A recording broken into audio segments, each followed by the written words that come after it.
جو حضرت علی نے بھی کہا ہے کہ یغوث البحر من طلب العالی ومن طلب العلا سحر اللیالی، جو شخص چاہتا ہے کہ میں موتی سمندر کی تہ میں سے نکال کر لاؤں تو اسے ظاہر بات ہے کہ اسے سمندر میں غوطہ لگانا پڑے گا۔ اسی طریقے سے جو زندگی میں اونچا مقام چاہتا ہے اسے راتوں کو جاگنا پڑے گا۔ ومن طلب العلا سحر اللیالی ومن طلب العلا من غیر قد اضاع العمر فی طلب المحالی، بغیر محنت اور کوشش کے اگر کوئی شخص چاہتا ہے کہ کوئی اونچا مقام حاصل ہو جائے تو وشفل تھنکنگ میں وہ اپنی زندگی ضائع کر بیٹھتا ہے، کوئی اونچا مقام حاصل نہیں کر سکتا۔ گویا کہ کوئی بھی صاحب ہمت آدمی دنیا میں کوئی کام نہیں کر سکتا جب تک کہ اپنے حیوانی تقاضوں کو ذرا دبائے نہ، قابو میں نہ رکھے، اپنے کنٹرول میں نہ رکھے۔ اس کے لیے لفظ ہے سیلف کنٹرول، ضبط نفس، یعنی ہمارے اندر جو ہماری خودی ہے، مانوی شخصیت ہے۔ میں اس وقت ایگو اور سپر ایگو ان دونوں کو جمع کر کے لفظ استعمال کر رہا ہوں۔ انا، یہ جو ہماری انا ہے، میں، یہ میں جو ہے یقیناً میرے اس حیوانی وجود سے علیحدہ شے ہے۔ جب میں کہتا ہوں میرا جسم، تو وہ میں کون ہے جس کا کہ یہ جسم ہے؟ وہ میں کوئی علیحدہ شے ہے نا اس سے۔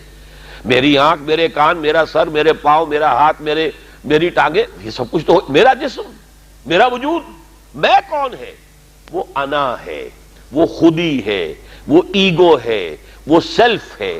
تو یہ جو خودی ہے، یہ جو سیلف ہے، یہ جو انا ہے، یہ جو ایگو ہے، یہ اگر اتنا قوی نہیں ہے کہ وہ اپنے حیوانی تقاضوں کو کنٹرول میں رکھ سکے تو پھر زندگی میں کوئی بڑا کام وہ نہیں کر سکتا، پھر زندگی اسے گزار جائے گی، وہ زندگی بسر نہیں کرے گا۔ تو گویا کہ ضبط نفس ہر صاحب ہمت اور کسی بھی صاحب مقصد انسان کے لیے لازم ہے کہ وہ اپنے نفس کو کنٹرول کرے۔ اب ظاہر ہے اس کے لیے یہی کرنا پڑے گا تاکہ ہم اپنے آپ کو خوگر بنائیں، بھوک کا، پیاس کا، سختیوں کا، رات کو جاگنے کا، مشقتیں جھیلنے کا خوگر بنائیں۔ تو روزہ گویا کہ بالکل واضح طور پر سامنے بات آ گئی، اور یہ سب سے اونچا لیول سمجھ لیجئے، جس کو ہم کہیں گے رائٹنگ آن دی وال، جیسے پانی زمین پر ہمیں بہتا ہوا دریا کا نظر آ رہا ہے، سرفیس واٹر، یہ گویا کہ اس کے مطابق سیلف کنٹرول، ضبط نفس کی ایک مشق ہے روزہ۔ بھوکا رہنا، پیاسا رہنا، تاکہ ہماری خودی، ہماری انا، ہمارا سیلف، ہماری ایگو، وہ ہمارے اڈ اور لیبیڈو پر، حیوانی تقاضوں پر، ان کے اوپر پوری طرح قابو یافتہ ہو۔ اب اس کی مثال یوں سمجھیے کہ جیسے گھوڑا اور اس پر سوار، یہ ہماری خودی یا انا یا سیلف جو ہے یہ سوار ہے، اور ہمارا یہ جسم گھوڑا ہے۔ اب اگر گھوڑا جو ہے سرکش ہے اور منہ زور ہے اور سوار کے قابو میں نہیں ہے، تو اس کا مطلب تو یہ ہے کہ سوار کی زندگی اس کے رحم و کرم پر ہے، جہاں چاہے گا پٹک دے گا، جدھر چاہے گا نکل جائے گا۔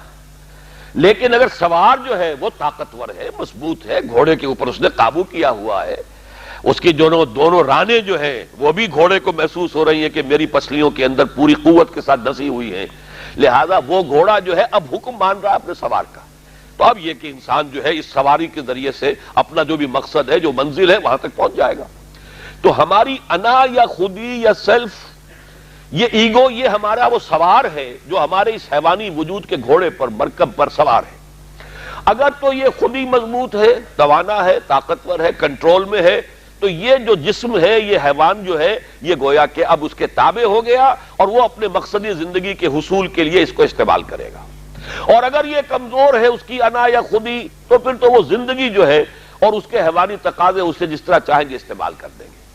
تو پہلی بات ہوئی کہ یہ ضبط نفس ہے۔ اور ایک بات یہاں پر تھوڑی سی اور واضح کر دوں، اسلام نے سیلف انیہیلیشن کی اجازت نہیں دی ہے، سیلف کنٹرول کی اجازت دی ہے۔ یہ جو راہبانہ تصورات رہے ہیں دنیا کے مذاہب کی جو تاریخ ہے، اس میں تو سیلف انیہیلیشن، اس نفس کو کچل دو، کچل دو، کچل دو۔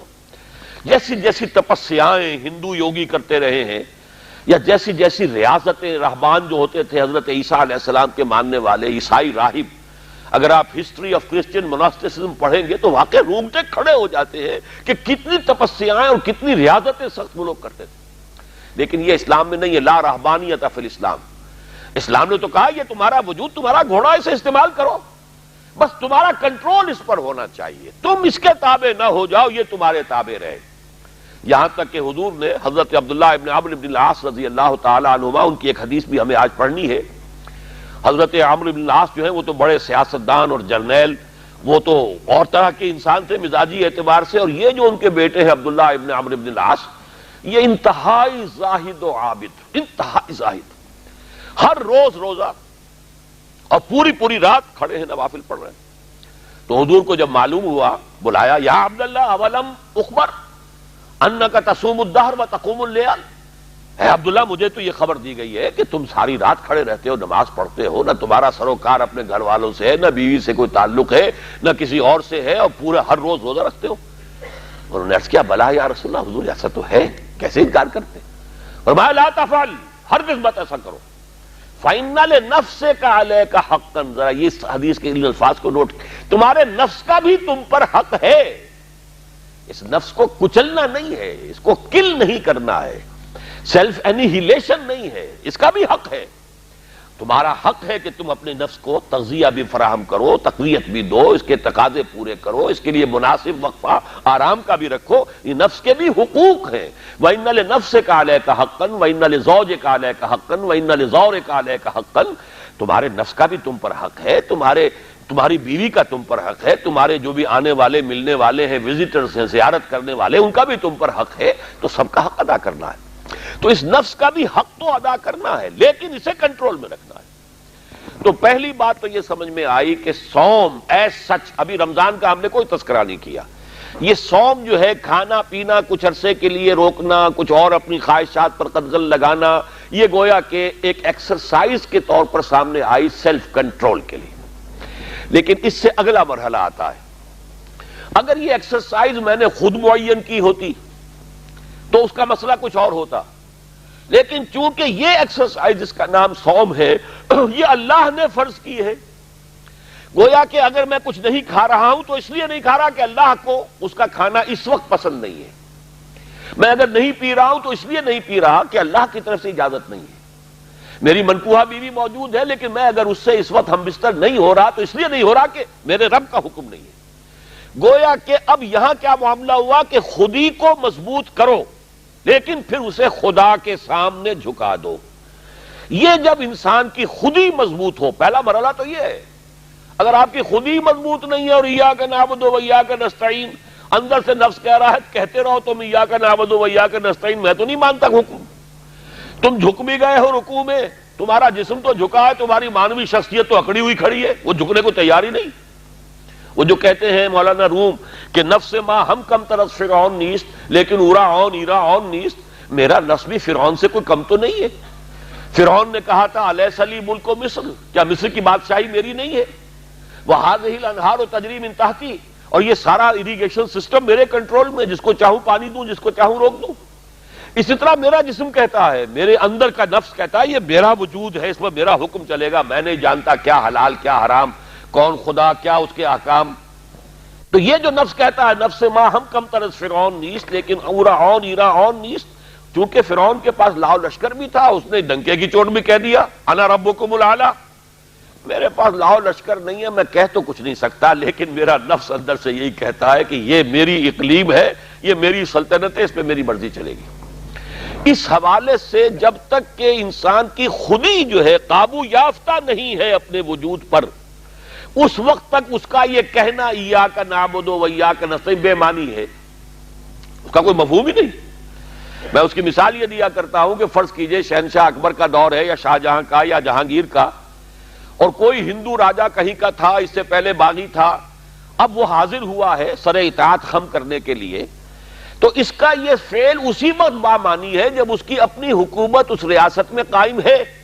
اگر معلوم ہو کہ وہ تو وہاں بغاوت ہو چکی، وہاں تو کسی اور کی حکومت ہے، اب یہ آیا ہے اطاعت قبول کرنے کے لیے، تو اس کا آنا بے معنی ہے۔ بالکل یہی ہے ہمارا، جب میرا اپنے وجود پر کنٹرول ہی نہیں تو میں کس چیز شے کو اللہ کے سامنے پیش کر رہا ہوں۔ اسلمت وجہی الیک، اللہم انی وجہت وجہی الیک واسلمت نفسی الیک، اے اللہ میں نے اپنے نفس کو تیرے سامنے جھکا دیا ہے، تیرے سامنے سرنگوں کر دیا ہے، وہ نفس تو میرا کہنا مان ہی نہیں رہا۔ تو پہلی بات تو یہ ہے کہ خود ہی اتنی طاقتور ہو کہ وہ اپنے وجود کے اوپر حکمران ہو، پھر وہ اپنی پوری شخصیت کے ساتھ اللہ کے سامنے جھکے۔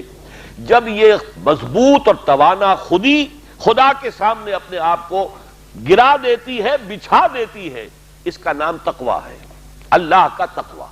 وہ کیفیت نفس کی جس میں ایک یوں سمجھیے وہ شخصیت جو سپلٹ نہیں ہے، جو کہ آرگینک ہول کی حیثیت سے یہ ایک شخصیت ہے، اور اس کے اندر اس کی خودی جو ہے حاکم اور حکمران ہے، وہ خودی اب اپنے آپ کو اللہ کے سامنے سرنگوں کر رہی ہے، اور اس نے اپنے آپ کو اللہ کے حوالے کر دیا ہے۔ اسلمت نفسی الیک وفوضت امری الیک واسنبت ظہری الیک۔ اے اللہ، یہ رات کی دعا ہے جب حضور سوتے ہوئے دعا، جب آپ اپنا رخ کر لیتے تھے کعبے کی طرف داہنے ہاتھ کروٹ لے کر، اللہم انی وجہت وجہی الیک واسلمت نفسی الیک وفوضت امری الیک واسنبت ظہری الیک۔ بڑی پیاری دعا ہے، لیکن یہ ساری چیزیں بامانی اس وقت ہوں گی جب آپ کی خودی اتنی طاقتور ہے کہ اپنے وجود پر حکمران ہے۔ تو گویا کہ ضبط نفس، لیکن اس سے آگے بڑھ کر ضبط نفس کے ساتھ اللہ کی اطاعت اور اس کا تقویٰ در حقیقت یہ ہے غرض و غایت اس ریاضت یا عبادت صوم کی۔ اب جیسا کہ میں نے عرض کیا، یہ ابتدائی حکم تھا جو 3 دنوں کے روزے رکھنے کا حضور نے حکم دیا تھا۔ اب یہ 3 دنوں کا ذکر یہاں نہیں ہے، یوں سمجھیے کہ یہ حضور کا حکم تھا، قرآن نے اون کیا اس کو، اور یہ بہت سی باتیں ہوئی ہیں اس طرح کے معاملات۔ آپ کو سیرت میں آج شام کو بھی میرا ایک لیکچر ہے، قرآن اور سنت کا آپس میں تعلق کیا ہے، بہت سی چیزیں وہ ہیں۔ اب آپ کو معلوم ہے کہ وضو کے احکام جو ہے تفصیل آ رہی ہے سورہ مائدہ میں، سورہ مائدہ کہیں جا کر آئی ہے 6-7 ہجری میں، تو کیا اس سے پہلے لوگ بے وضو نماز پڑھ رہے تھے؟ حضور نے وضو سکھا دیا تھا، لیکن وہ حضور کا فعل تھا، حضور کا عمل تھا، حضور کی سنت تھی جس کے مطابق وضو ہو رہا تھا۔ قرآن مجید نے گویا کہ اس کو ریکگنائز کر لیا، اس کی توثیق کر دی، وہ اللہ کی طرف سے جو ہے اس کی تائید آ گئی۔ حضور کا معاملہ تو بہت بلند ہے، بعض صحابہ کے جو خیالات ہوتے تھے اس کے مطابق وہی آتی تھی۔ حضرت عمر کا خاص مقام ہی ہے کہ وہی نازل ہوئی ہے ان کے خیالات کے مطابق۔ ان کی جو رائے تھی غزوہ بدر کے اسیروں کے بارے میں، پھر قرآن مجید میں آیت اسی کی تصویر کے مطابق نازل ہو گئی۔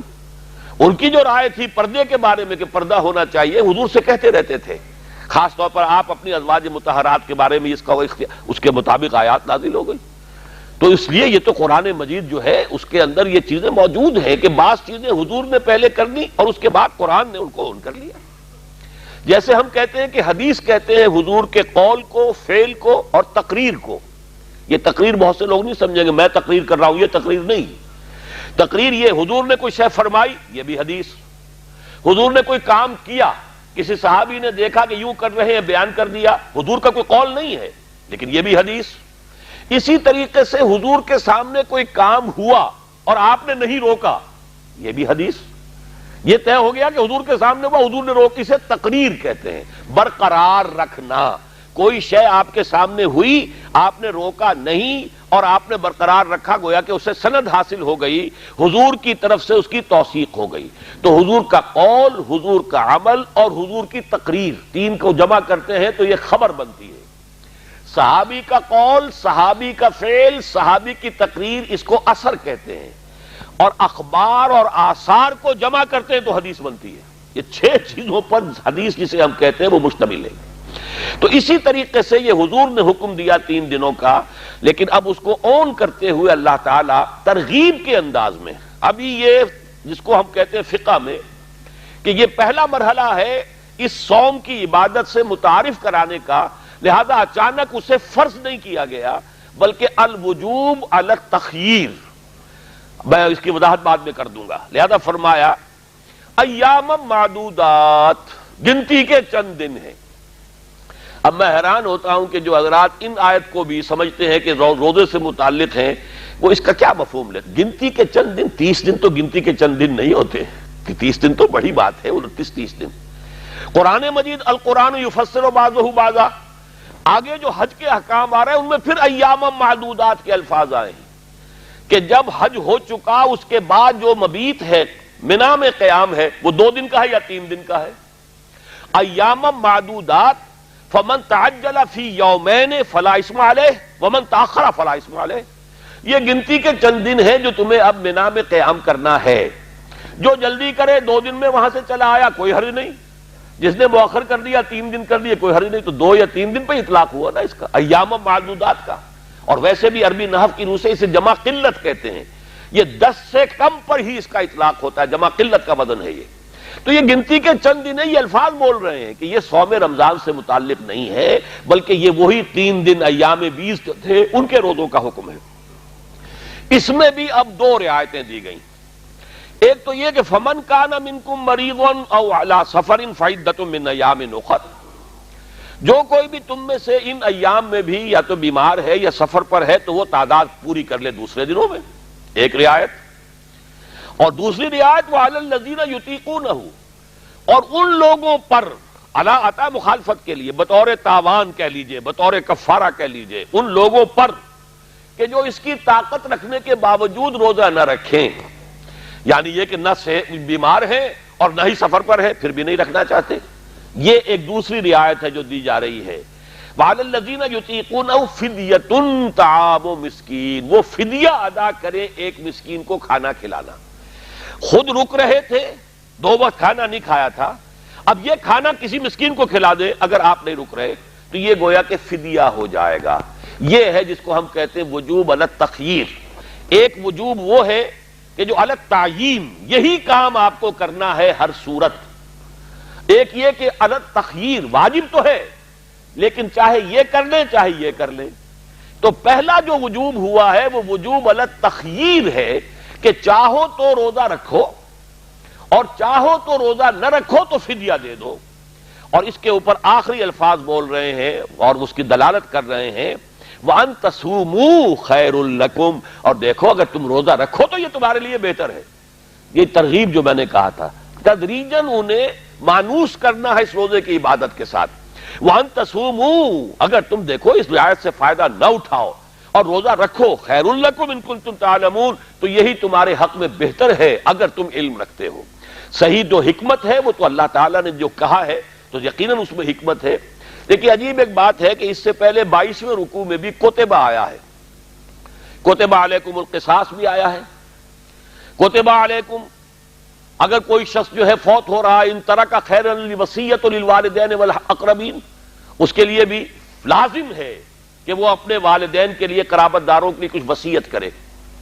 لیکن یہ حکم بھی بعد میں منسوخ ہو گیا جب سورہ نساء میں احکام وراثت آ گئے. اب آپ وارث کے حق میں کوئی وصیت نہیں کر سکتے. البتہ حضور صلی اللہ علیہ وسلم نے اس کو باقی رکھا ہے. اب یہ ہے حکمت رسالت. قرآن کی روح سے وصیت منسوخ ہو چکی، اس لیے کہ وصیت کا وجوب اسی وقت تھا جب تک کہ ابھی وہ فرائض کا حکم نہیں آیا تھا کہ لوگوں کے حصے جو ہے وراثت میں معین نہیں ہوئے تھے.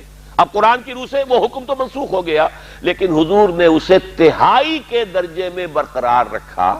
کوئی شخص جو ہے اگر وہ چاہتا ہے میرے بعد میرے مال میں سے کوئی خیر کے کام میں لگے، کسی کام کے اندر لگا دیا جائے، 1/3 کی حد تک وہ وصیت کر سکتا ہے. لیکن اس 1/3 کو بھی کسی وارث کے لیے وصیت نہیں کر سکتا. بیٹا وارث ہے، بیٹی وارث ہے، بیوی وارث ہے، ماں باپ ہیں تو وارث ہے، ان کے حق میں کوئی وصیت نہیں ہو سکتی. لا وصیۃ لوارث، لیکن کسی اور کے لیے ہو سکتی. اسی طریقے سے اس رعایت کو بھی حضور نے برقرار رکھا. میں نے اس لیے مثال دی ہے القرآن یفسر بعضہ بعضا، یہ بھی ہمیں مناسبت ہو جانی چاہیے قرآن مجید کے ساتھ کہ اس کو بھی حضور نے برقرار رکھا. کس کے لیے؟ ایک اصطلاح ہمارے یہاں آتی ہے شیخ فانی اتنا بیمار ہے، 90-95 برس کی عمر ہے، روزے سے اندیشہ ہے کہ کہیں ہلاک نہ ہو جائے، برداشت نہیں کر سکتا. اس کے لیے برقرار رکھ دیا کہ وہ ایک مسکین کو کھانا کھلا دے. اسی طرح کوئی ایسا مریض ہے، بہت یوں سمجھیے کہ ہائی سطح کی جو ہے ڈائبٹیز ہے، اب توقع نہیں ہے، ڈاکٹر بھی کہتے ہیں you have to live with it, اب تو اسی پہ رہنا ہے، یہ جائے گا تو نہیں ہے مرض. اس کو یہ توقع نہیں ہے کہ اگر تو بخار ہے تو ٹھیک ہے میں ٹھیک ہو جاؤں گا، پھر میں روزے پورے رکھ لوں گا، تعداد پوری کر دوں گا. لیکن جسے ڈائبٹیز اس درجے کی ہوئی ہے وہ کیسے کرے گا؟ لہذا ان کے لیے کوئی اس قسم کا مریض ہو یا اتنا جو شیخ فانی ہو، بہت بوڑھا جو ہے، ان کے لیے حضور نے اس رعایت کو بعد میں بھی برقرار رکھا. اگرچہ اب عام آدمی کے لیے یہ رعایت اب منسوخ ہو جائے گی اگلی آیت سے. تو یہ 2 آیتیں ہم نے اب تک پڑھی. یا ایھا الذین آمنوا کتب علیکم الصیام کما کتب علی الذین من قبلکم لعلکم تتقون ایاما معدودات.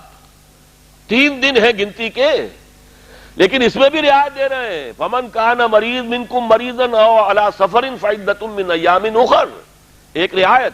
اور دوسری رعایت اور ابھی ہم وجوب التعیین نہیں کر رہے، وجوب التخیر کر رہے ہیں کہ وَعَلَى الَّذِينَ يُطِيقُونَهُ فِدْيَةٌ طَعَامُ مِسْكِينٍ فَمَن تَطَوَّعَ خَيْرًا فَهُوَ خَيْرٌ لَهُ، جو اپنی مرضی سے زیادہ کرے خیر وہ اس کے لیے بہتر ہے، ایک کی بجائے 10 کو کھلائے کھانا، ٹھیک ہے، جتنوں کو کھلائے گا جتنا گڑ ڈالے گا اتنا میٹھا ہو جائے گا، یہ تو کم سے کم ہے، ایک مسکین کو کھانا کھلانا تو اس کے لیے لازم ہے، لیکن زیادہ فمن تطوع خیرا فهو خیر اللہ، اور وہ شخص جو روزہ بھی رکھ رہا ہے مسکین کو کھانا بھی کھلا رہا ہے، نور علی نور، لیکن یہ تطوع پر ہوگا، فمن تطوع خیرا فهو خیر اللہ وان تصوموا خیر لکم ان کنتم تعلمون، اور اگر تم روزے رکھو تو یہی تمہارے لیے بہتر ہے اگر تمہیں علم ہے۔ اب آیا حکم وہ شہر رمضان الذی انزل فیہ القرآن، رمضان کا مہینہ وہ ہے جس میں قرآن نازل کیا گیا۔ اب چونکہ آج یہ درس کا انداز ہے، میرا تقریر کا انداز نہیں، تو ایک ایک لفظ کا حق ادا کروں گا۔ شہر رمضان، رمضان کے بارے میں بھی کئی آراء ہیں، امام راضی نے مختلف آراء بیان کی ہیں۔ ایک تو یہ کہ رمضا سے بنا ہے، رمضا کہتے تھے بڑی تیز لو جب چلتی تھی گرم، تو گویا کہ جس طریقے سے کہ وہ انسان کی جو بھی گرم لو چلتی ہے تو بیکٹیریا اور یہ وہ ان سب کو ختم ہلاک کر دیتی ہے، مچھر بھی مر جاتے ہیں جب لو چلتی ہے، ورنہ اس کے بعد مچھر جو ہے وہ بھی انسان کو تنگ کرتے ہیں۔ اسی طرح یہ روزہ بھی اندر کی کثافتوں کو صاف کرنے کا ذریعہ بن جاتا ہے، تو رمضا سے رمضان بنا۔ ایک رائے یہ ہے کہ یہ اللہ کے ناموں میں سے ہے، شہر رمضان الذی، اس لیے یہ اس کو کہا جائے گا، اسی لیے کہتے ہیں علماء رمضان رمضان کبھی نہ کہا کرو، شہر رمضان، رمضان کا مہینہ، ہمیشہ یہ ایک مرکب کی حیثیت سے لفظ آنا چاہیے، محض رمضان نہیں، اس لیے کہ ایک احتمال یہ کہ یہ اللہ کے ناموں میں سے ایک ہے۔ اور اسی کے حوالے سے میں آپ کو وہ حدیث سنا دینا چاہتا ہوں کہ حضور نے فرمایا شعبان و شہری و رمضان و شہر اللہ، یہ شعبان جو ہے یہ میرا مہینہ ہے۔ حضور سب سے زیادہ نفلی روزے رکھتے تھے جو 11 مہینے ہیں، رمضان کے تو فرض ہو ہی گئے بعد میں، لیکن یہ کہ باقی 11 مہینوں میں سب سے زیادہ تعداد میں نفلی روزے آپ شعبان میں رکھتے تھے۔ یہ بالکل ایسے سمجھیں جیسے 4 رکعتیں جو ہے فرض ہیں ظہر کی، اور 4 ہی رکعتیں اس سے پہلے جو ہے وہ جو ہے سنت مؤکدہ ہیں، اس حوالے سے گویا کہ اس کے ساتھ مشابہت قائم ہوتی ہے۔ اور پھر اس کے بعد 6 جو روزے ہیں شوال کے، جن کے ذریعے سے پھر آتا ہے کہ جس نے یہ بھی رکھ لیے تو گویا کہ اس نے پورے سال کے روزے رکھ لیے، رمضان کے بھی روزے رکھے اور 6 اور شوال کے رکھ لیے، تو گویا کہ پورے سال کے ہو گئے۔ کیوں؟ وہ 36 ہو گئے، اور 36 کو 10 سے ضرب دیجئے، کیونکہ ہر نیکی کا اللہ تعالیٰ کے اجر 10 گنا تو کم سے کم ہے، تو 360 بن گئے۔ اور وہ گویا کہ جیسے ظہر کی نماز میں 2 رکعتیں بعد میں ہم پڑھتے، گویا کہ اس کے وہ مماثل ہو گئے۔ تو شعبان و شہری و رمضان و شہر اللہ، یہ اللہ کا مہینہ ہے۔ الذی انزل فیہ القرآن، یہ وہ مہینہ ہے جس میں نازل کیا گیا قرآن۔ اب یہاں ایک اشکال پیدا ہوتا ہے کہ قرآن تو ہمیں معلوم ہے حضور پر 23 برس میں یا 22 برس میں نازل ہوا،